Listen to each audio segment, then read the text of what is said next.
Today on Locked On Canadiens, there are some rumors out there about the Habs. Are they juicy? Are they worth paying attention to? And more.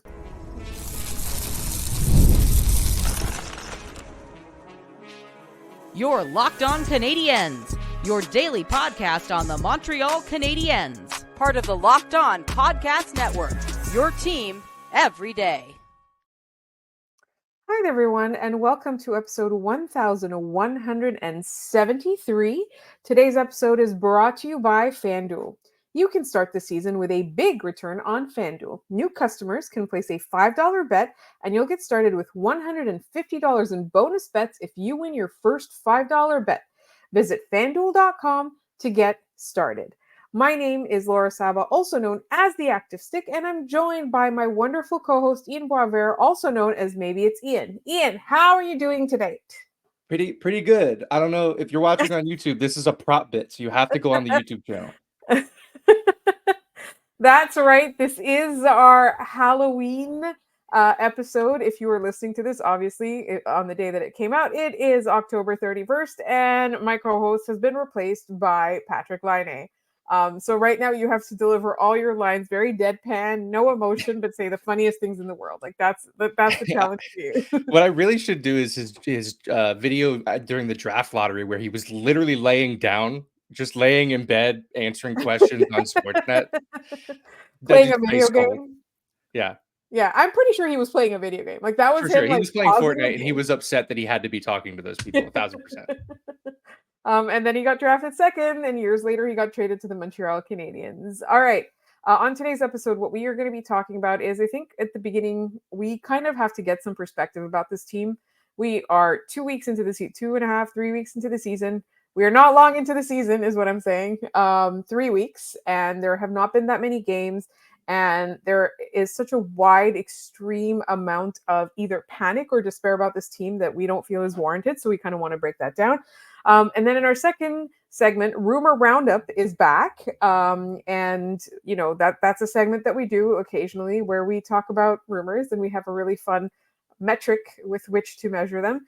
And finally, one of our most loyal listeners had a comment about defensemen that I kind of wanted to address. It wasn't necessarily for the mailbag. So I wanted to talk about the future of this Habs defense, and that's coming in our third segment. So, Ian, let's get started with the Montreal Canadiens having obviously been embarrassed by the Seattle Kraken in their home arena, losing 8-2, giving up a hat trick to a defenseman. Lots of problems, you know, goalie getting pulled, questions about the future of goaltending on this team. And today we wake up and it's all doom, despair, giving up, some rage. And I kind of want to temper that a little bit. And I think, you know, I feel like being angry about the team's performance in that night, in that evening, is warranted and justified. Having some impatience to see some improvement is natural. I don't know if it's justified necessarily because, you know, we shouldn't have been expecting much from this team, especially after their prize trade got injured. But, you know, talking about how Martin St. Louis and Kent Hughes are completely ruining this team, talking about how Samuel Montembeault is a bum, things like that, like absolute hopelessness. I don't think that that's warranted. I don't think that that's, you know, I think we got to kind of come back down to earth a little bit with that. Yeah. I find myself after losses like that, you know, we do the show right afterwards. You get our raw, unfiltered emotion for the most part. And then I go to bed. And then I wake up and sometimes drive into the office, and then I drive home. It's a lot of thinking time. And in that thinking time, what I've sort of gotten myself to is that I'm not worried about the process at this point. Like, these losses don't show us much. And I think where I'm at is that the Canadians have a consumer confidence issue. And I say that as the consumer of their product because, you know, it's one game. It's not a big deal. It's the second time in exactly a week that they've been blown out on home ice. Those are games that people pay a lot of money for. That's where a lot of that emotion comes from. They spend a lot of their time on it. I always used to say on my old show, I'm not taking any of your money, but I'm taking your time, so I appreciate it. You know, I think there's less of a concern about the process and about where this team is headed, but it always comes off that way because that's where that emotion gets directed towards. You know, the Canadians on ice product sucks. It's not good. It's not good. We knew it wasn't going to be very good. We thought it was going to be exciting at times, and at times it is. Cole Caulfield scored again. Every time Lane Hudson touched the puck, they gave him an ovation. It was just so funny that when that was happening, I thought of the bit on SpongeBob where they're doing the talent show, and whenever Squidward goes on stage, they boo, and then he puts SpongeBob out and they all cheer. That's what it felt like. Just him passing the puck to like Christian Dvorak, and then immediately everybody being upset. It's a total aside, but that's where I'm at. It's a consumer confidence issue. It's man, I'm not looking forward to watching this team on a nightly basis. I'm not worried about them 2-3 years from now because Demidov will be here, Reinbacher will be here, the rest of the high draft picks, Hage will be here. Maybe Meshar's here. Suzuki, Caulfield, Slavkovsky take steps forward. But right now, the moment that we live in, we are all prisoners to the moment.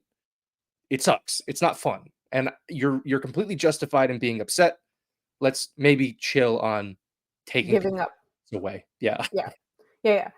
We're not firing Marty by Christmas.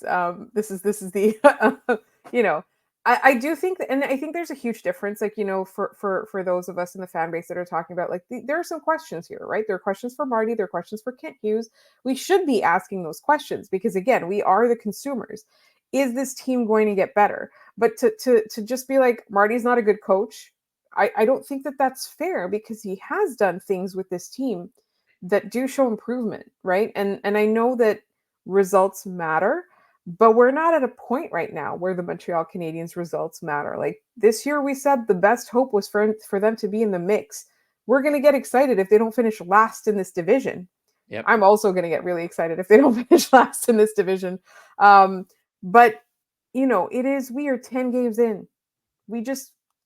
It's 3 weeks, it's 10 games. We are not even at the American Thanksgiving mark, right? So I do think that it's justified to be frustrated that when we go to watch these games, whether we're spending our time on them or whether, you know, some of us have to do this for a living and, you know, or you pay for them, which is the most egregious one, is when you pay for it and you end up with a terrible product. I just think that we need to kind of cool it on giving up on Samuel Montembeault's entire career, on firing Marty, on firing Kent Hughes and Jeff Gorton. A lot of the process takes patience. You know, like, where did we get the expression trust the process? It came from Philadelphia. And that was a long wait. Mm-hmm. It was a long wait for them. And when I'm saying Philadelphia, I don't mean the Flyers. Still going to be a long wait for those guys. They don't look great. They don't look great at all. And they don't even have a process. At least the Montreal Canadiens have a process, right? It's a process we have to choose to trust. That's the thing. We have to make the choice today to trust this process because we do still think that it yields some results. And I know we're going to talk about like defensemen and individual players, et cetera, later in this segment. But I think that, you know, like the opinions are so wide ranging. I think it's justified to be upset. I think it's justified to also be concerned. We're talking about asking questions. We're talking about like, you know, hey, this player should have been way better than this, right? Based on what you promised us with your development and your investment, like this player should be much further along. What's going on over here, right? But I still think that it is too early to be giving up on this franchise as a whole. And we are going to be in for another, hopefully not as rough as last year's season. Hopefully it gets better and we have better games. But it's going to be next year or the year after before we see them in the postseason. And I still believe that they're not longer than 2 years away from really being a good team. And I have no reason. There's nothing that I'm seeing and what I'm seeing today that tells me that that's not a possibility anymore. So I think we kind of have to differentiate with, it's not a possibility right now for the Canadiens to get the puck out of their zone. I think that's established. But I think, you know, it's too early to say that it's not a possibility that they will not be skating circles around other teams 2 years from now. They're not going to be making noise. They're not going to be making the playoffs. They're not going to be winning rounds, right? We're still very early into the rebuild, and it's not like they promised us a timeline and then failed to deliver like they did in Ottawa. They just told us they didn't want to mortgage the future on a short-term contending window. And I Yep. think we need to trust them on that. Yep. No, agreed. The whole thing about their defense not being able to move the puck right now, it's with the intention that they are investing in their future by teaching them to play a style of defense that the future of the NHL will be dictated by. This hybrid, I know people hate it. I I hate hate it too. watching it right now. It's going if they But keep it's gonna at pay it, off. it will work. Yeah. But if they give up now and just play something easy so that they can get some better results out of this roster now, it's not worth it. That's not why we're here. And so we are going to shift our focus a little bit. And coming up next, it is a little bit early in the season, but it's never too early for Habs trade rumors. And we're going to get right into them next. This episode is brought to you by FanDuel. Years talk about FanDuel because it is America's #1 sportsbook. Get ready to tackle the NFL action with FanDuel. Because right now, new customers can bet $5 and get $150 in bonus bets if you win. The FanDuel Sportsbook app gives you everything you need to place live bets on the NFL all in one place. So when you get a hunch in the middle of the game, you can check out the latest stats, view live play-by-play, and so much more on the same page where you place your bets. Just visit fanduel.com to join today. You'll get started with $150 in bonus bets if you win your first $5 bet. That's fanduel.com. Never waste a hunch and make every moment more with FanDuel, an official sportsbook partner of the NFL.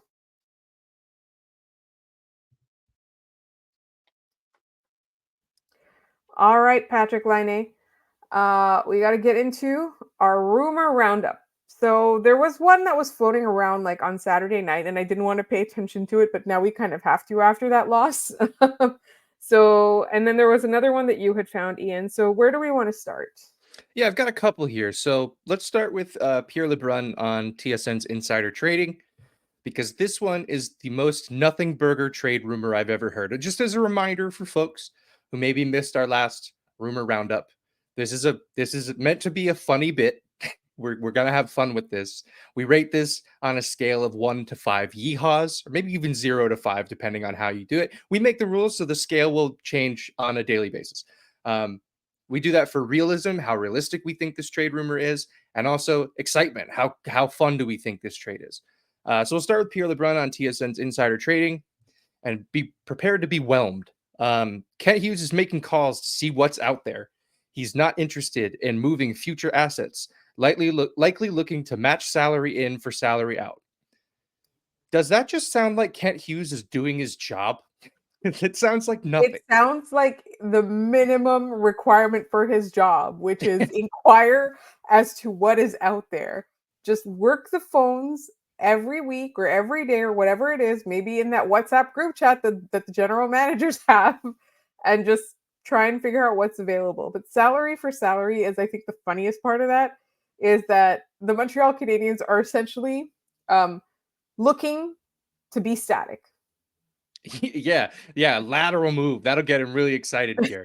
Like, so for realism, I have this at 5 out of 5 yeehaws, because you could honestly put all 32 NHL general managers in the spot where he said Kent Hughes, and it's probably true, because this is what they're doing. They get paid to call other GMs and try to improve their hockey teams. I'm kind of shocked they went to air with that one. Like, it's just such a nothing. Like, oh, cool. That's like 3 minutes I'll never get back. That's crazy. I think that's really funny too, because it's like it's insider trading. Like the segment is insider, and the person who said it, again, no disrespect to Pierre LeBrun, No, of course like not. one of the most respected journalists in hockey, truly an insider. Like he's very well connected. But that was not inside information. That was just logic.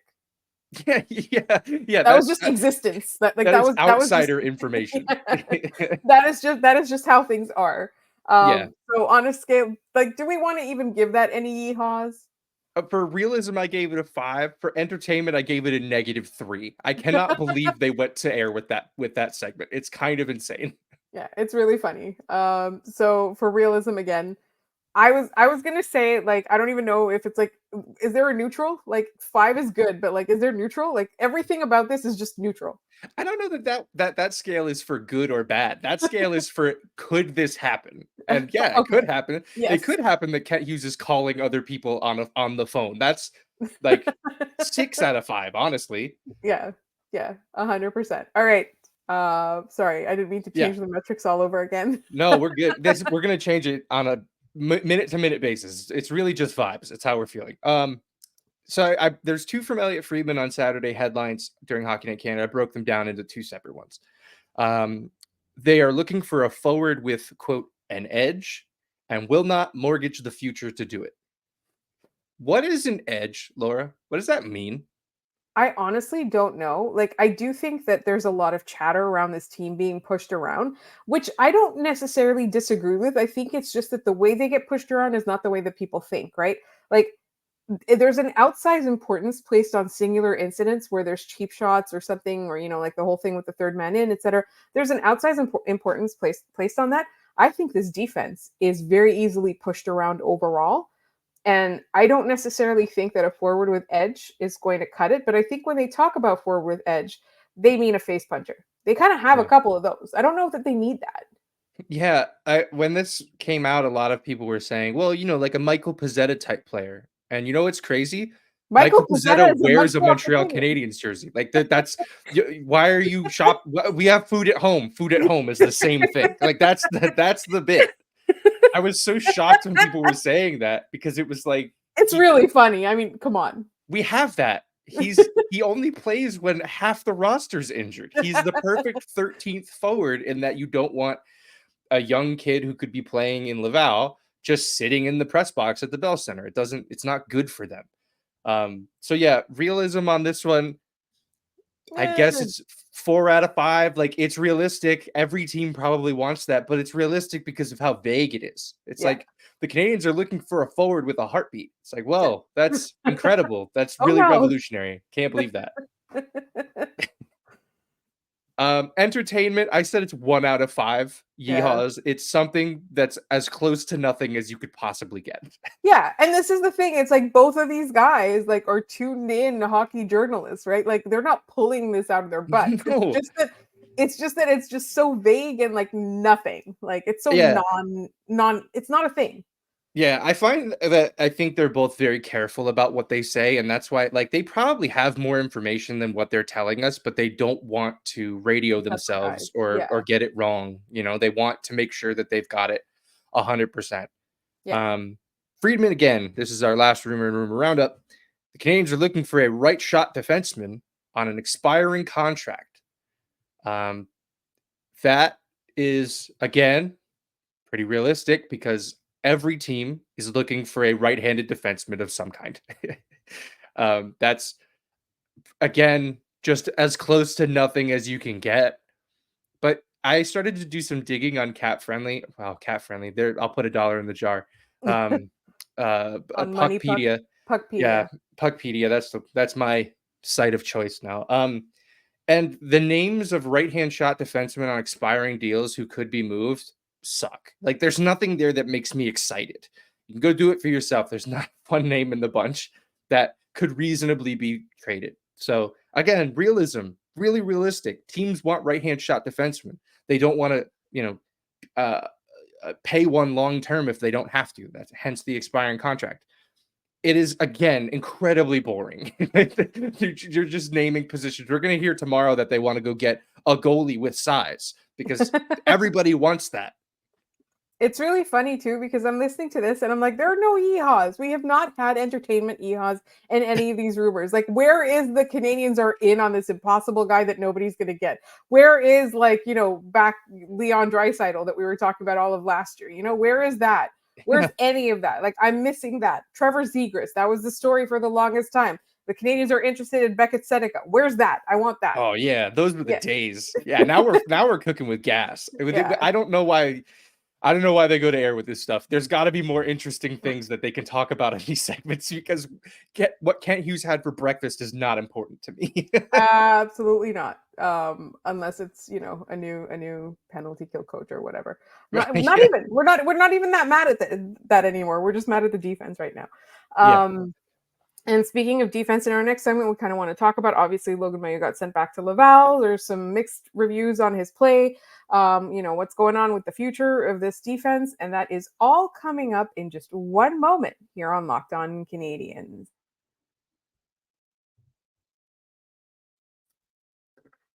This episode is also brought to you by PrizePicks. What is PrizePicks? PrizePicks is the best place to get real money sports action. With over 10 million members and billions of dollars in awarded winnings, PrizePicks has made daily fantasy sports accessible to all.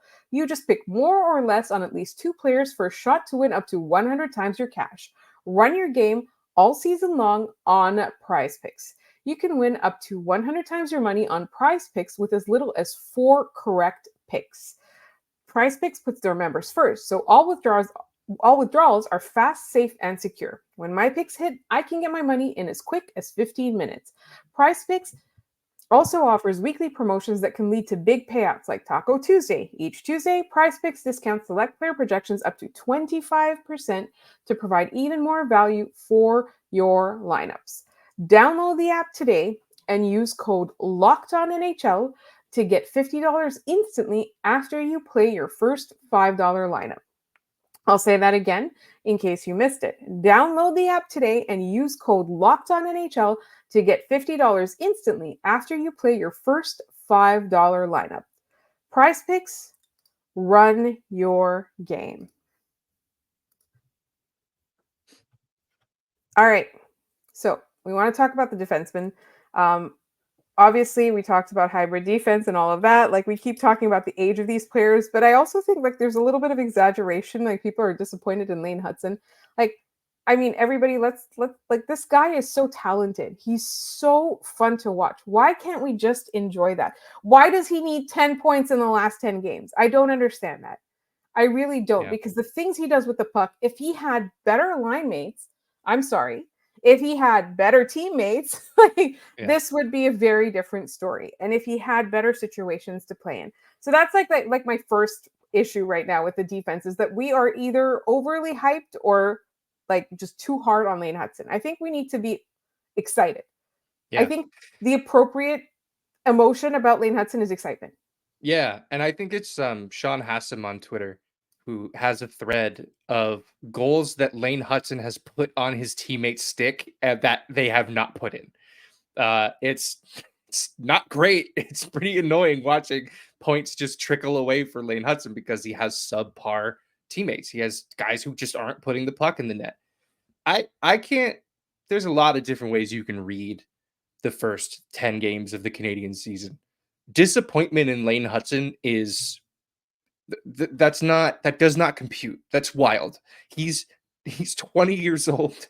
They've played him in one game over 30 minutes. He's playing well over 20 minutes most nights. He looks great. He's doing things with the puck that we have not seen in a long time. He is a 12-game NHL player that is playing Yes. like it's his 3rd season. Yeah. We got to calm down with taps this. him on the shoulder and sends him out there all the time because he knows Hutson gives me the best chance to win this hockey game. It's I just wild. don't understand. I mean, we want Marty fired by Christmas anyway, so obviously we're disappointed in Lane Hutson. I just think that, like, you know, we have to appreciate players for what they bring. Is he going to be a 6 foot tall, 230-pound defenseman? No, but that's not what we need from him. What we need from him is for other people to rise up to his level so that the things he starts end up in the net. Yeah. The thing about Hudson's size that is most annoying is that he's always been playing this way at this size. Always. He's always been one of the smaller players on the ice, and it has never mattered to this point.